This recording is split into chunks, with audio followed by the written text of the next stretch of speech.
Due to Caitlin Clark's allegations, the WNBA and Indiana have reportedly threatened to bar her from returning to the league if she relocates overseas. In the meantime, the disrespect that Fever has shown Clark over the past few weeks is unforgivable, and it is obvious that Fever's former manager, Christy Sides, did not approve of Caitlin Clark's performance. Aaliyah Boston, you are amazing. Congratulations. What an amazing thing for you and for our franchise, you being Rookie of the Year. Everything you've done for us, you've made us better. You're going to continue to make us better. But congrats. So proud of you. You deserve every bit of that. And just wanted to say congratulations on Rookie of the Year. You worked extremely hard to get this and to earn this award. Congratulations. She gave AIIA Boston the warmest congratulations imaginable, but Caitlin hardly noticed her achievement. She gave her a brief 10-second speech, and that was all. In addition, Caitlin has often stated that she doesn't get advice from her colleagues. And what's the best advice that has given you any game this season? Nobody gives me advice in the game. I wish.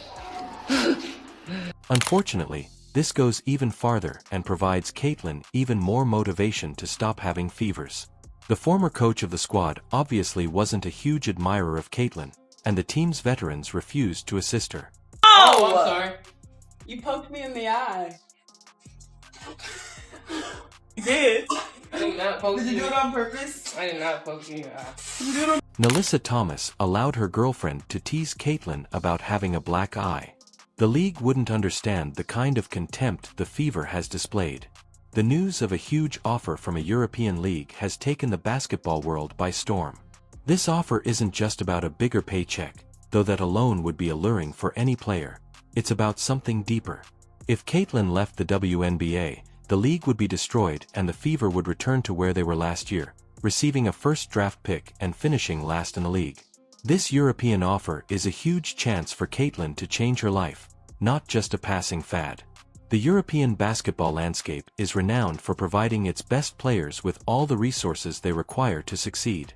A team overseas who would love to snatch Caitlin Clark away from us and give her a crazy offer. I mean, Ice Cube was about to give her $5 million to play in less than 10 games in the Big. Given the difficulties Caitlin has encountered in the league, the respect and admiration their players receive differs from what the WNBA has given her. For Caitlin, this goes beyond simply receiving a large salary. It's about feeling appreciated in ways she hasn't felt within the WNBA. Best player in the country. To the media or me? As you see it. I feel like I'm the best player. Europe gives her the opportunity to earn more money, but it also gives her a platform where she won't be singled out or treated disrespectfully. The opportunity to perform overseas signifies her release from the poisonous atmosphere that has been dragging her down, and her unparalleled talent. Caitlin has every right to give this proposition careful thought. The WNBA is facing a problem as a result of Caitlin's possible relocation to Europe. The league, which has long battled to receive the type of backing and attention it needs to succeed, has greatly benefited from Clark's presence.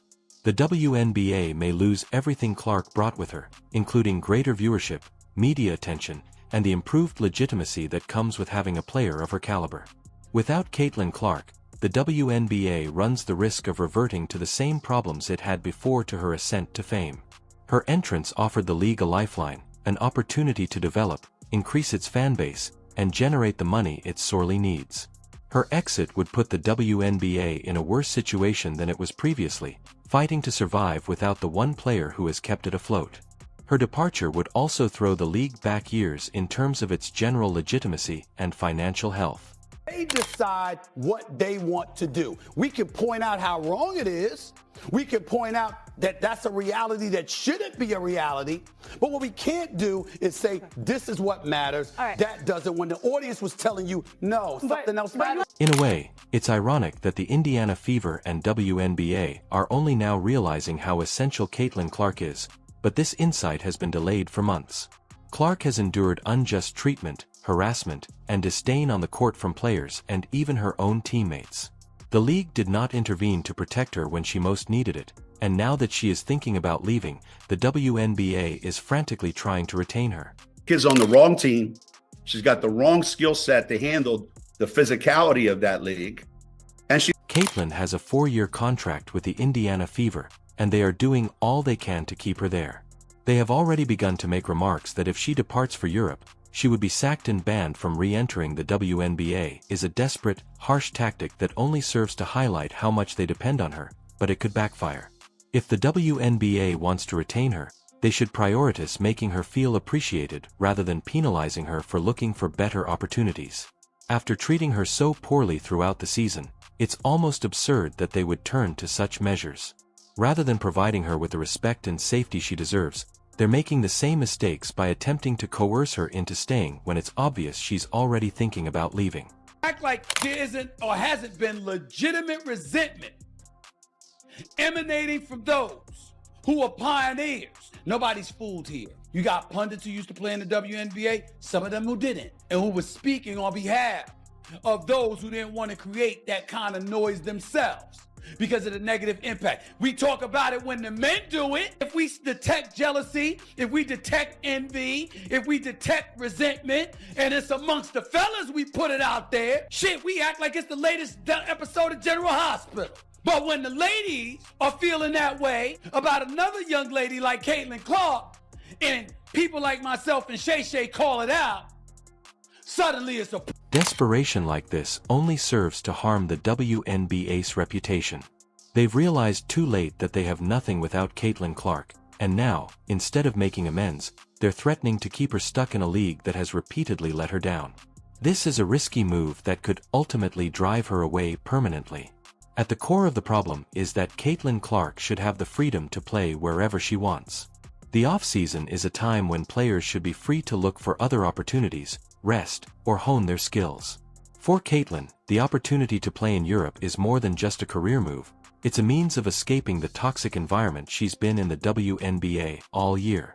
She deserves the chance to experience a new league where she won't be singled out or mistreated.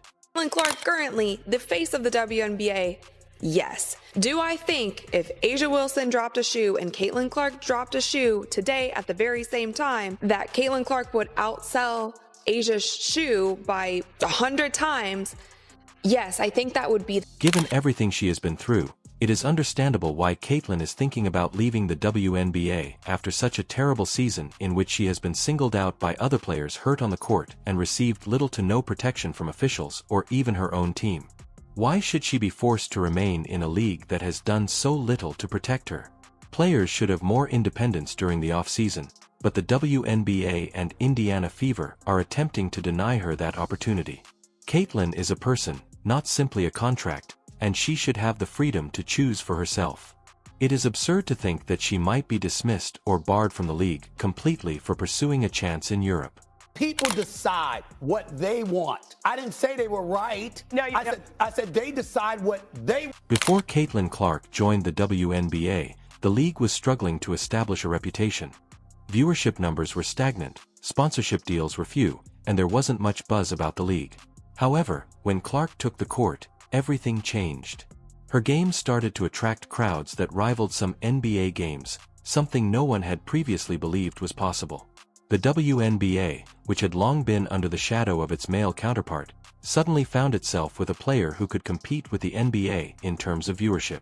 We need to lower the rim for people to be interested in women's basketball. Don't need this grand master plan. We need to continue to elevate the star players of the game. We need to continue to build and promote these storylines and rivalries. The impact was indisputable.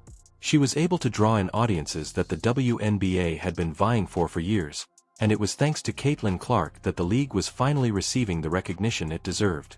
However, despite everything Clark has done for the league has failed to protect her, support her, and recognize her contributions, leaving fans perplexed. The question of why the WNBA would permit their biggest star to be treated in this manner looms large as the likelihood of Clark leaving the league increases. Without her, the WNBA may very well revert to its days of struggling to garner attention. The league needs Caitlin Clark as a spark, but the WNBA has let that fire to go out rather than stoking it. The NBA became. Even when Jordan was ascending and the league clearly saw that was the dude, and Nike was marketing the living hell out of Michael Jordan. I want to be like Mike. It was still Bird and Magic. She was targeted by other players in ways that went beyond the typical competitive environment as soon as she entered the league, whether out of jealousy, rivalry, or just plain animosity.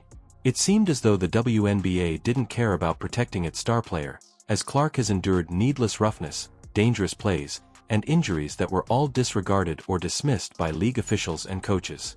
One of the most obvious instances of this lack of protection occurred when Joni Carrington gave Clark a black eye during a game. This should have been taken seriously, but instead it was made fun of by her own teammates.